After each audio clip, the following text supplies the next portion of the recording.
Hello viewers, আসসালামু আলাইকুম। Welcome to back my channel. আলহামদুলিল্লাহ, আশা করি আপনারা ভালো আছেন। প্রিয় দর্শক, আপনাদের সবাইকে ঈদ মোবারক ও ঈদের শুভেচ্ছা।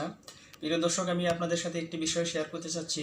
সেটা হলো কম্পিউটারে কীভাবে পিডিএফ ফাইলকে কোনো সফটওয়্যার ছাড়াই ওয়ার্ড ফাইলে পরিবর্তন করা যায়। তো এক্ষেত্রে অবশ্যই আপনার কম্পিউটারের মাইক্রোসফট অফিস প্রোগ্রামটি 2010 থেকে যে কোনো আপগ্রেড ভার্সন হতে হবে। প্রিয় দর্শক, এখনই আমার চ্যানেলটি সাবস্ক্রাইব করে রাখুন, যাতে আপনি আমার সকল ভিডিও সবার আগে পেতে পারেন। প্রিয় দর্শক, তো আর কোনো কথা নয়, আমরা কম্পিউটার স্ক্রিনে চলে যাই। কম্পিউটার স্ক্রিনে চলে আসলাম। আমরা ডেস্কটপে সেভ করা পিডিএফ ফাইল অ্যাটেন্ডেন্স শিট নামে সেভ করা, আমরা এই ফাইলটাকে ওয়ার্ড ফাইলে কনভার্ট করবো। আমরা ফাইলটা ওপেন করে দেখি। তো দর্শক, এটা একটা পিডিএফ ফাইল, এখানে কোনো কিছু লেখা যাচ্ছে না বা ক্লিকও হচ্ছে না।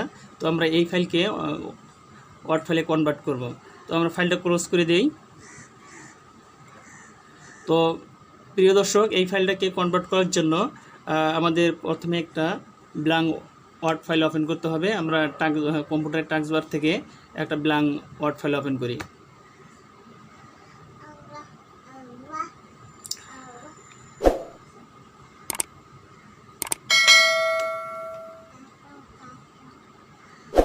তো আমরা এটা ক্লোজ করে দিই।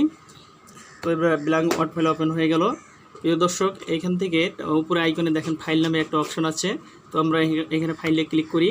ফাইলে থেকে ওপেন থেকে কম্পিউটার থেকে ব্রাউজ। এইখান থেকে আমাদের যে ফাইলটা যেখানে সেভ করা আছে ওইখান থেকে আমরা ফাইলটা খুঁজে বের করব। আমাদের ফাইলটা ডেস্কটপে আছে। তো ডেস্কটপ থেকে ফাইলটা ওপেন করি। এই যে attendance sheet, PDF file attendance sheet. তো এখানে সিলেক্ট করি, করে ওপেন করি।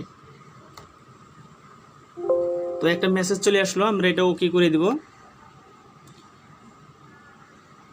প্রিয় দর্শক, ফাইলটা পিডিএফ ছিল, এখন সফট ফাইলে কনভার্ট হয়ে গেল।